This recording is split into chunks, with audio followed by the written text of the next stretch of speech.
Okay. I had a question, but I forgot what it Yeah, was. go ahead. I don't remember what I was going to ask. So I give my presentation as normal, just at home and sitting at a table. Yeah. Okay. Wherever you feel most comfortable. Now, can you see anything yet? Mm-mm. Okay. If it comes up and you don't see my picture, don't panic. Okay. So, all right. So yeah, All just however you're most comfortable, Allie. Okay.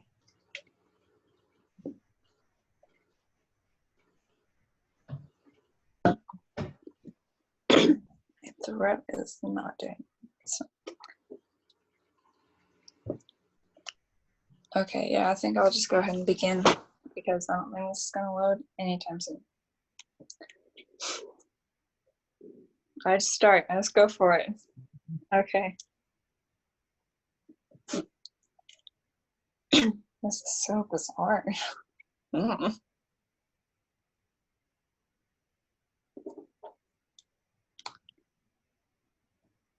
All right, okay. In 2012, the pharmaceutical company GlaxoSmithKline settled $3 billion in case of fraud. They had been promoting antidepressant drugs to children for unnecessary reasons. And even worse, these actions had been occurring and reported since the 90s. The company had also been using false data and research to promote their drug in order to gain a profit. They ended up profiting $10.4 billion from the drug Avianda, $11 billion from Paxil, and $5.9 billion from Motrin. And these profits are massive, and the settlement that they ended up having is only a small portion of the profits that they had already gained, and few went to prison. This shows that the punishment for their crimes are so very minimal, and the actions that these big pharma companies are taking are very dangerous to the health of America. My name is Allyson Gladish, and today I'll be talking about how pharma's greed negatively affects the mental health of America. Some limitations are I will not be discussing solving the problem. I will only be addressing the problem, and I will also not be discussing the funding for pharma companies or insurance companies or anything like that. And I will only be talking about the rates and laws in America, not outside the country. Some history and background. Before World War II, sedatives were only used on patients in insane asylums, and mental illnesses were often viewed as demon possession for the longest time. It wasn't until the 1840s when Dorothy Dix advocated for better care and insane asylums, and so more asylums were built. But the problem with that is with lack of funding and staffing, they quickly went to chaos. And the first public sedative that was used was in the 1940s. It was called chlorpromazine. And during this time, when these first were hitting the markets, there was no line between the pharmacists and the doctors. And so pharmacists could actually prescribe the drugs to the people, and doctors also had the ability to dispense the drugs. So a lot of people were self-medicating themselves, and these pharma companies would send in them, and that was their first way of advertising and their main way of advertising. And they would talk to pharmacists and doctors about their drug, advertising it, and they wouldn't really give that much information about the drug. But now more information is required by law. My three main points are the dangers of the physical and psychological effects of antipsychotics, and how insurance companies are also part of the problem. And finally, pharma's profits are the driving force behind this massive issue in America. This brings me to my first point, which are the physical and psychological effects.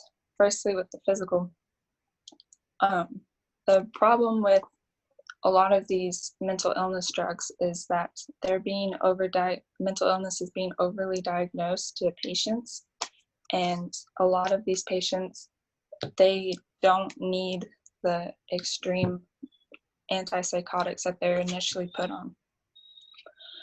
3.2 million people in America are diagnosed with schizophrenia, and half of those people that have been diagnosed with schizophrenia are actually misdiagnosed. They may have anxiety or bipolar disorder. And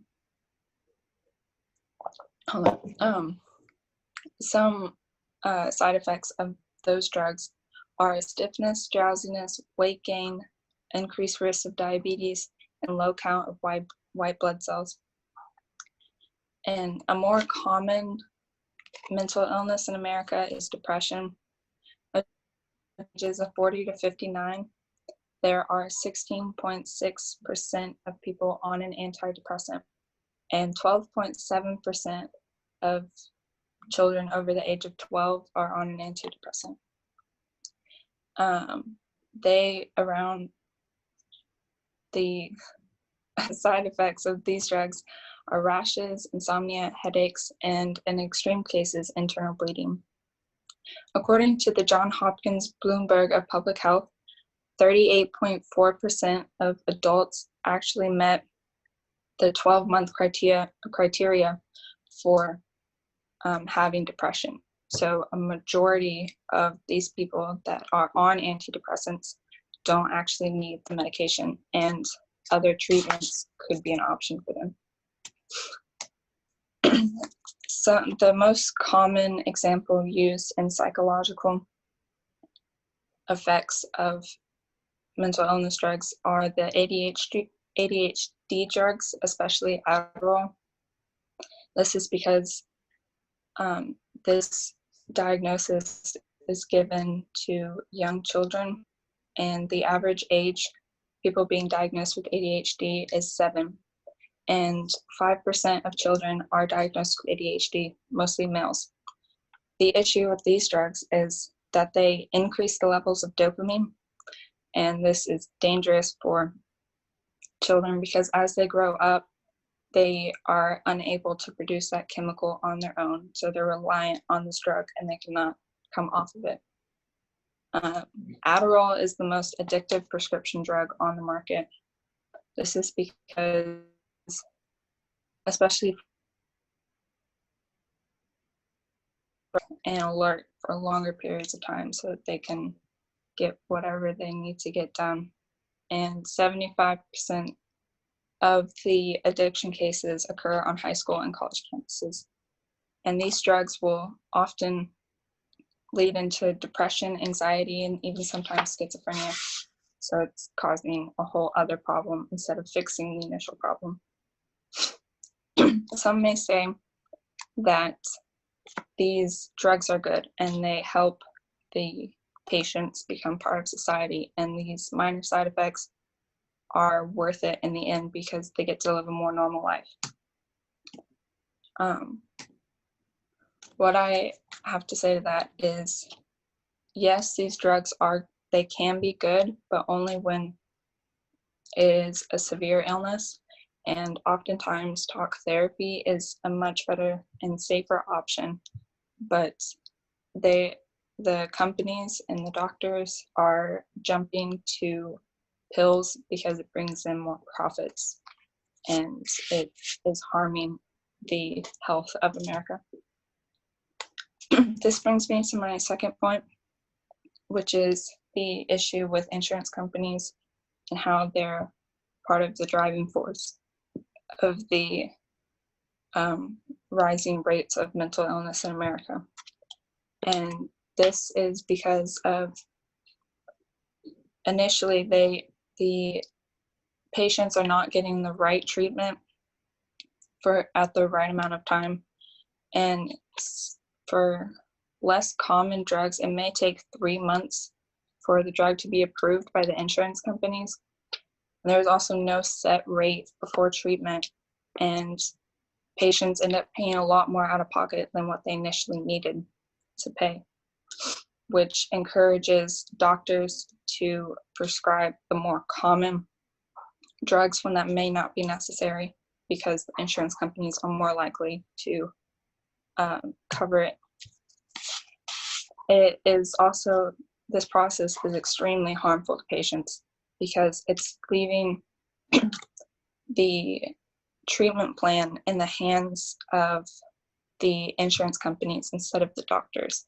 These insurance companies did not go to medical school. They don't have a personal relationship with the patient. And because a doctor may say that the patient needs an antidepressant that's not Prozac, but is similar to Prozac, the insurance company may not provide coverage for it, but they will provide coverage for Prozac, and that may not be the best option. And it's also causing big pharma companies to push marketing into the more popular drugs, which is encouraging doctors to prescribe it even more when it's not necessary. In 2014, it became required by law by the Affordable Care Act that mental illness treatments are covered by insurance companies. And this obviously is a good thing, and some say that the insurance companies are making the right steps, and they are providing more coverage and more time and for mental illness especially.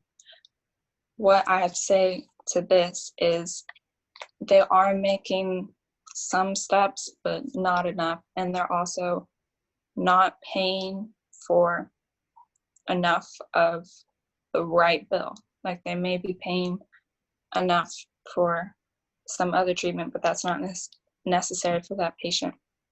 And it's a lot easier to get drugs covered by insurance rather than therapy, which doesn't have side effects and it is proven to be effective. This brings me to my third point, which is pharma's poor motives, and this is often shown through the countless fraud settlements and their ways of advertising, which are extremely dangerous. Fraud is, they're accused of fraud because of the false data that they use in advertising for drugs, and they show a misconception of the risks of the drugs that are being used. And these lawsuits that are settled they pay billions of dollars in the settlements, but when they're making tens of billions of dollars on one drug as profit, it is only a very small fraction of what they're making. And so there really is no punishment. So these companies continue to commit fraud, and they're not looking out for the well-being of the patient. In 2010, AstraZeneca settled $520 million because they're taking money from Medicare and Medicaid and scamming doctors into prescribing the schizophrenic and bipolar disorder drug Seroquel. And they were scamming doctors into prescribing it for aggression, anger management, ADHD, and depression, all of which have never been tested for that drug. And that can be extremely dangerous. The same company in 2003 encouraged physicians to illegally request Medicare reimbursements. So these big pharma companies their only motive is money and not the well-being of the consumer. Nextly, the advertising that they use are extremely dangerous, and it is all just a matter of persuasion. And while yes, these are businesses and it's important for them to advertise and get their product out there, when it is something as extreme as antipsychotics, precautions need to be made in the way that they advertise. There are conventions that are held around the world, and it's where these physicians and go to a place, and the pharmaceutical companies will basically just advertise their drugs. And this seems good that the doctors are getting information about the drugs that they're prescribing. But the issue is it's manipulated by the big pharma companies, and they will often hire credible speakers, and they'll pay for their airfare, they'll pay for the hotels and their accommodations. And just for these credible speakers to give positive words about their drug, and these physicians are taking it as facts and that it's not being persuaded to them, and it tricks them. Some may say that the growing rates of mental illness are causing this problem, and these pharmaceutical companies are doing the best that they can, because there really isn't a lot of research on mental illness. And in 2014, the U.S. National Institute of Mental Health said that 61.5 million adults in America have mental illnesses. What I have to say to this is their actions are still illegal. They're still continuously committing fraud. And they're also overstepping their boundaries in the way that they advertise, because this isn't just a simple product. You're not selling shampoo, you're selling an antipsychotic, which is very dangerous. And these drugs should be a last resort. When somebody is diagnosed with a mental illness, they should try to talk about other treatments, because these are very dangerous. GlaxoSmithKline is only one example of how these big pharma companies commit fraud, and their only motive is money, and they're not worried about the health of America. And today I discussed the physical and psychological effects of antipsychotics, and I also talked about how the insurance companies will they encourage the problem, then make it even worse for the patients to not receive the right treatment. And finally, I talked about the poor motives of pharma and how they only want to make a profit. I shall leave you with a quote by an author, Stephen Maggie. "You should be suspicious of a medical profession that is in the business of treatments, not cures." Thank you. Watch them not hear it. Okay. Allie, good job. I know you can't see me. Can you hear me? Yes. Okay. You know, there's a couple of things, and I've watched this with you from the start of this, but some of these things didn't resonate until I heard this all put together today. And Good. two of the things that stuck out to me, first of all, the numbers you cited in these settlements these companies are paying are just huge. They're tens of millions of dollars. We can't even conceive of that kind of money. First of all, are those penalties effective? And secondly, do those companies even feel that kind of money penalty? No, they don't. Like in the opening scenario, that company, they settled $3 billion, but before that, they had already profited over $20 billion from the drugs that they were promoting. And oftentimes, that's the only punishment that they get. And there aren't that many people that get sent to prison, which I think would be a little bit more effective. And so they just get to continue to do their job, and that's why fraud is so common. Yeah, they don't feel it much. One of the things that I really got this time, and I never understood it fully before, you made the statement that the average age that they get prescribed these drugs is 7 years old. Then later on, you ran that thread that the high schoolers and college age seem to be the most addicted to these, which suggests to me that this misuse is not something that's a one and done type phenomenon. This carries on for years and years and years, seemingly into adulthood. So once they're on this sort of train track, they don't really get off of it. Is that an accurate perception? Yeah. Oftentimes, because of the dopamine levels that Adderall will produce, and it just creates an addiction. And even if you're not overdosing or anything like that, you're still relying on this drug to give you dopamine. And especially when you're put on it at 7 years old and your body doesn't know how to produce that, then you'll be an adult and you'll still be on the same medications. Wow. This is Mrs. Williamson. So why do you think doctors are so complicit with the companies, in prescribing it? Because if doctors wouldn't prescribe it, it couldn't really happen. Do they reward the doctors? I didn't really do a whole lot of research on the doctors, but a lot of the times it really just is difficult for them to get the right treatment because these doctors have more than one patient, obviously, so they can't just fight the pharma companies and fight the insurance companies. And one article that I read, this doctor was talking about how it's difficult for him to get the right drugs for his patients, and so he would have to go and talk to the insurance companies face to face, and it's called a peer-to-peer. And usually the insurance companies end up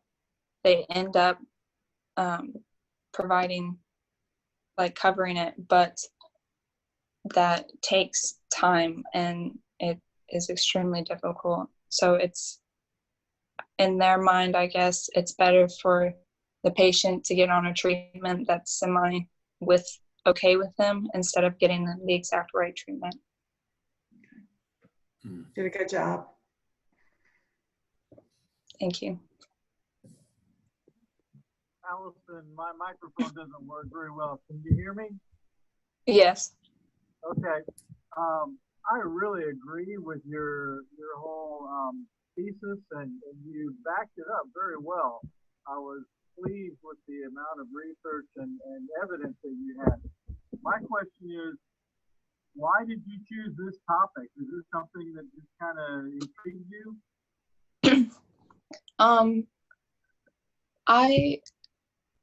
I wanted to do something involving mental health, and I wasn't exactly sure what I wanted to do. And when I talked to Mr. Lawrence about it, he basically, like, my first topic was a lot more vague, and so then we ended up going into the direction of big pharma and how big of a problem it is. And I am somewhat interested in advertising and marketing. I think that's kind of interesting. And basically, big pharma is just like the illegal drug trade. So, yeah. Well done. Thank you. That's neat. I'm glad you're interested in mental health. My son is involved in mental health, and it's a very needed. People going into that field is very needed. So thank you. Thank you. Allie, I thought you did a very, very nice job. You had some challenges that others have not faced before with looking at a blank screen, and for you to persevere through that, I think is commendable on your part. I thought the content and the kind of the cohesiveness of your arguments, how one bled into another, what led into another, how you all interrelated those subpoints, I thought was particularly strong. It made this very unified approach to it. If nobody else has any questions, Allie, we will let you get on with things. Thank you so much. You did a great job. I'm impressed. Thank you. Thank you. Thank Great you. job, Have a good Allie. Thank you.